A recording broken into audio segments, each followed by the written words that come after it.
ముందు నుంచి బీజేపీతో ఉన్నారు. ఎప్పుడన్నా భారతీయ జనతా పార్టీని కేంద్రంలో ఉన్నటువంటి ప్రధానమంత్రి గారిని ఎప్పుడన్నా ప్లాంట్ ప్రైవేటైజ్ చేయొద్దు అన్నటువంటి మాట ఎప్పుడన్నా చెప్పారా మీరు? తిరిగి ప్లాంట్ కార్మికులను నిందించడం, ఒకనొక సందర్భంలో దేశవ్యాప్తంగా తీసుకున్నటువంటి కొన్ని విధానాల్లో విశాఖపట్నం స్టీల్ ప్లాంట్ కూడా ప్రైవేటైజ్ చేస్తూ ఉన్నారు. మీరు ఒక్క విశాఖపట్నం స్టీల్ ప్లాంట్నే చూడకండి, దేశవ్యాప్తంగా విధానాలను చూడండి అన్నటువంటి మాట ఆయన ఒక సందర్భంలో చెప్పాడు. మీ అందరికీ గుర్తుండే ఉంటుంది. ఒకనొక సందర్భంలో ఏమన్నారు, కార్మికులందరూ వస్తే నేను పోరాటం చేస్తానని. వాళ్ళు వచ్చినా లేదు పోరాటం. చివరికి మళ్ళీ ఈరోజు ఇన్సిడెంట్ జరిగితే జగన్మోహన్ రెడ్డి గారి తాలూకా వైఫల్యంతో ఈ ఇన్సిడెంట్ జరిగింది. జగన్మోహన్ రెడ్డి గారు ప్రభుత్వంలో లేరండి, అధికారంలో ఉన్నది మీరు. ఇన్ఫ్యాక్ట్ 2021 జనవరి 27వ తారీఖున మొట్టమొదటిసారిగా దీని మీద ప్రకటన చేసినప్పుడు ఏదైతే విశాఖపట్నం స్టీల్ ప్లాంట్ని ప్రైవేట్ పరం చేయబోతా ఉన్నాం, దీపంలో దీని మీద నిర్ణయం తీసుకున్నామని చెప్పి కేంద్ర ప్రభుత్వం నుంచి ప్రకటన తీసుకున్న తర్వాత ఆ రోజు ముఖ్యమంత్రిగా ఉన్నటువంటి జగన్మోహన్ రెడ్డి గారు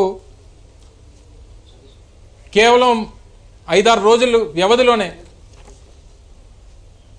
ప్రధానమంత్రి గారికి రాసినటువంటి లేఖ ఇది. విశాఖపట్నం స్టీల్ ప్లాంట్ని ప్రైవేట్ పరం చేయడానికి వీల్లేదు, ఇది ప్రభుత్వ రంగ సంస్థగానే కొనసాగాలి, దానికి అనేక రకాలైనటువంటి ఆప్షన్స్ ఉన్నాయి, వీటినన్నిటిని కూడా పరిశీలించండి, ఇది రాష్ట్ర ప్రజల తాలూకు ఆత్మగౌరవానికి సంబంధించినటువంటి ఇష్యూ, ఉత్తరాంధ్ర ప్రజలకు సంబంధించింది, తెలుగు రాష్ట్రాలకు సంబంధించింది, 33 మంది ప్రాణాలు బలిగొని సాధించుకున్నటువంటి విశాఖపట్నం స్టీల్ ప్లాంట్, ఇది సెంటిమెంట్తో కూడినటువంటి అంశం అని చెప్పి లేఖ రాసినటువంటి సందర్భాలు చూపించమనండి. ఒక లేఖ వారు రాసినటువంటి లేఖను చూపించమనండి. 2021-27 జనవరి వారు నిర్ణయం తీసుకుంటే ఫిబ్రవరి 6వ తారీఖున రాసినటువంటి లేఖ ఇది. ఇదొకటే కాదు, అనేక మార్లు తర్వాత కూడా 2-3 సందర్భాల్లో రాశారు. 2022లో నవంబర్ 12వ తారీఖు విశాఖపట్నంలో నరేంద్ర మోడీ గారి సభ కొన్ని ప్రారంభోత్సవాల కోసం విశాఖపట్నం వస్తే అదే వేదిక మీద నుంచి ముఖ్యమంత్రిగా జగన్మోహన్ రెడ్డి గారు ఎట్టి పరిస్థితుల్లో విశాఖపట్నం స్టీల్ ప్లాంట్ ప్రైవేట్ పరం కావడానికి వీల్లేదు, చెయ్యొద్దు అని చెప్పి మోడీ గారు వేదిక మీద ఉంటుండగానే లక్షలాది మంది ప్రజల ముందు మాట్లాడినటువంటి విషయాలు మర్చిపోతే ఎలా? దాంతోపాటు ఇది 2000 అదే సంవత్సరంలో కార్మిక సంఘాల నాయకులందరూ కూడా జగన్మోహన్ రెడ్డి గారు ముఖ్యమంత్రిగా ఉన్నప్పుడు కలిసి ఇలా కుదరదు, మీరు అసెంబ్లీలో తీర్మానం చేసి కేంద్ర ప్రభుత్వానికి పంపితే తప్ప ఇది ఆగదు అనేటువంటి మాట ఆ రోజు కార్మిక సంఘాలు విశాఖపట్నంలో ముఖ్యమంత్రిగా ఉన్నటువంటి జగన్మోహన్ రెడ్డి గారిని ఎయిర్పోర్ట్లో కలిసి మాట్లాడితే దాదాపు గంటన్నర పాటు మాట్లాడితే తప్పకుండా అసెంబ్లీలో తీర్మానం చేస్తామని చెప్పి మే 20, 2021 చేసినటువంటి తీర్మానం. ఆ రోజు పరిశ్రమల శాఖ మంత్రిగా గౌతమ్ రెడ్డి గారు,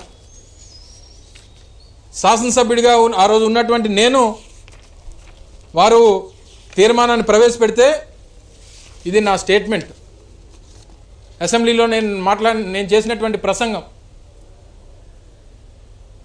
ఎట్టి పరిస్థితుల్లో స్టీల్ ప్లాంట్ ప్రైవేట్ పరం కావడానికి వీల్లేదు, ఇది రాష్ట్ర ప్రజల తాలూకా సెంటిమెంట్ అని చెప్పి అసెంబ్లీలో నా ప్రసంగం ఇదంతా ఆన్ రికార్డ్. ఇప్పటికీ కూడా అసెంబ్లీ సెక్రటేరియట్లో మీకు ఇవంతా కూడా దొరుకుతుంది. తీర్మానం చేసినటువంటి తీర్మానం కేంద్ర ప్రభుత్వానికి పంపించాం. ఆ రోజు గౌతమ్ రెడ్డి గారు నేను ఆ తీర్మానాన్ని వారు ముందు ప్రవేశపెడితే దాన్ని బలపరుస్తూ మాట్లాడితే ఇది ఆ రోజు అసెంబ్లీలో తీర్మానం చేసి కేంద్ర ప్రభుత్వానికి పంపించాం. దానికి సంబంధించినటువంటి విషయాలు కూడా ఆ రోజు జరిగినటువంటి విషయాలను కూడా తర్వాత మన ఈ ప్రభుత్వం వచ్చిన తర్వాత కుమారస్వామి గారు మంత్రిగా బాధ్యతలు చేపట్టిన తర్వాత ఒక పత్రికా సమావేశంలో వారు చేసినటువంటి వ్యాఖ్యలను ఒక్కసారి మీ ద్వారా ప్రజలందరూ కూడా వినిపిస్తా.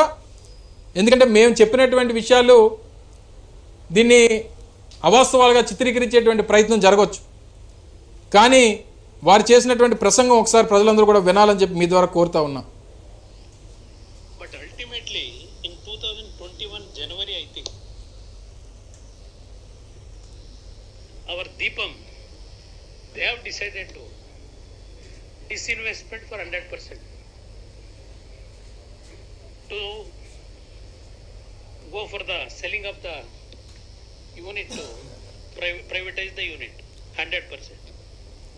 But during that time, Andhra government, they have passed a resolution in the Andhra Assembly opposing this disinvestment decision.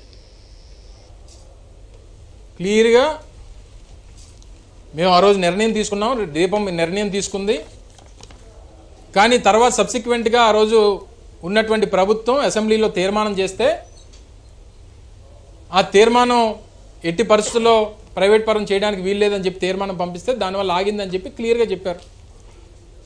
కొన్ని ఇవన్నీ పక్కన పెడితే నేను ఇన్ని ఇష్యూస్ మీకు చెప్పాను.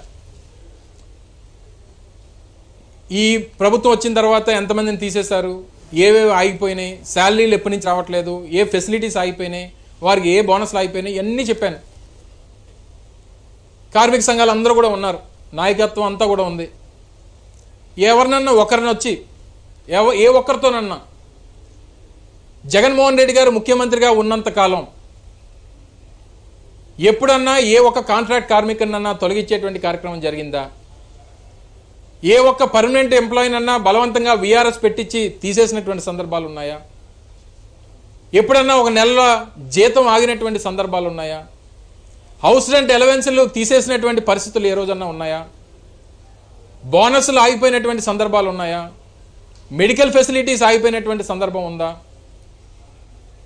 ఏదన్నా జగన్మోహన్ రెడ్డి గారి రాయంలో ఇవన్నీ కూడా జరిగినాయి అనేటువంటి మాట ఎప్పుడన్నా జరిగిందో ఒక్కసారి ఏ ఒక్క కార్మిక సంఘానన్నా చెప్పమనండి. ఆ రోజు ప్రభుత్వంగా YSR Congress party plant private పరం కాకుండా అడ్డుకుంది కాబట్టే ఈరోజు ప్లాంట్ ప్రైవేట్ పరం కాకుండా ఇప్పటికన్నా ఆగింది. ఆయన వచ్చి జగన్మోహన్ రెడ్డి గారి వల్ల ఏం జగన్మోహన్ రెడ్డి గారు మీరు దేనికి వచ్చారు? రాజకీయం చేయడానికి వచ్చారా,